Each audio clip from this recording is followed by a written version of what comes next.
ఉందినట్టు లేదు.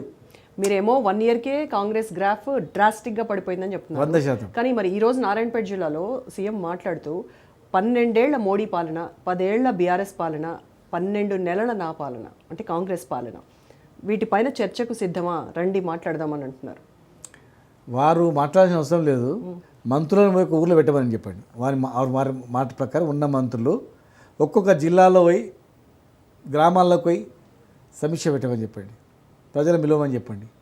లేదు, ఎమ్మెల్యేలను ఇదే అంశం మీద ఒక వారం రోజులు ప్రతి ఎమ్మెల్యే గ్రామాలకు పోయి ఇగో 14 నెలల్లో మేము ఏం చేసినాం, 15 నెలల్లో కేఆర్ఎస్ ఏం చేసింది, అంతకుముందు 70 సంవత్సరాలు ఏం జరిగింది, దాని మీదనే చర్చ పెట్టమనండి. వారోత్సవాలు పెట్టమనండి. వారం రోజులు వారోత్సవాలు, అభివృద్ధి పైన విజయ వారోత్సవాలను పెట్టమని చెప్పండి. గ్రామాల్లో ఏం చేస్తే చూడమని చెప్పండి. విజయోత్సవాలు చేసుకున్నారు కదా కాంగ్రెస్, ఇక్కడ చేసుకున్నాండి. గ్రామాల్లో ఏదో అట్లా పని చేసుకున్నాం. గ్రామాల్లో చేయమని చెప్పండి. 1 వీక్, వారం రోజులు ప్రతి ఎమ్మెల్యే రోజు 10 గ్రామాలలో పర్యటించి మేము మీ గ్రామానికి రైతులకు బాగా చేసినాం, వృద్ధులకు బాగా చేసినాం, ఉద్యోగస్తులకు చాలా బ్రహ్మాండంగా చేసినాం, అన్ని వర్గాలకు చేసినాం, దళితులకు చేసినాం, ఎస్టీలకు చేసినాం, మైనార్టీలకు చేసినాం చెప్పని చెప్పండి. ఏం చేసినారో చెప్పండి. వాళ్ళ ఉద్యోగం ఇంకా వేరే పని వద్దు. వారం రోజుల పాటు ప్రతి గ్రామం, నియోజకవర్గంలో ప్రతి గ్రామాన్ని తిరగమని చెప్పండి. మున్సిపాలిటీలో ప్రతి వార్డు తిరిగి మాట్లాడమని చెప్పండి. వాళ్ళలో ప్రజలలో బ్రహ్మాండం చేసినట్టు మాకు అంతకన్నా సంతోషం కావాలి. మేము కూడా జై అని చెప్తాం, మేము కూడా జై కాంగ్రెస్ అని చెప్తాం.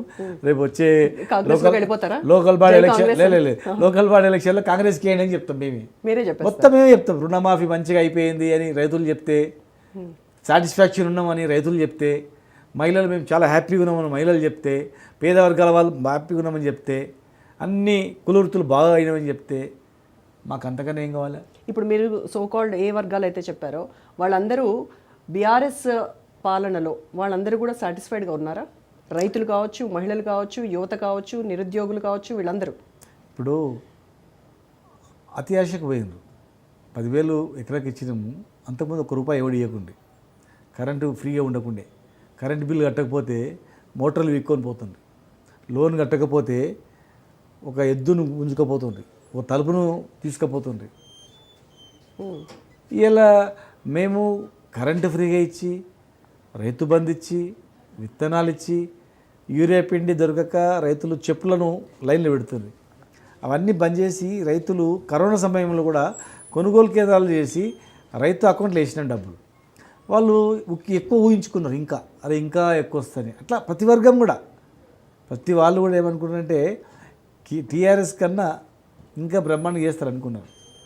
ఇవాళ ఏమేమి చెప్పండి. రైతు రుణమాఫీ అయిందని చెప్తారు కదా. ఏ ఒక్క గ్రామంలోనైనా ఈ రాష్ట్రంలో 100% మాకు రుణమాఫీ అయింది అని చెప్పిన గ్రామం ఒక్క గ్రామం చూపించమని చెప్పండి. ఒకటే ఒక గ్రామం.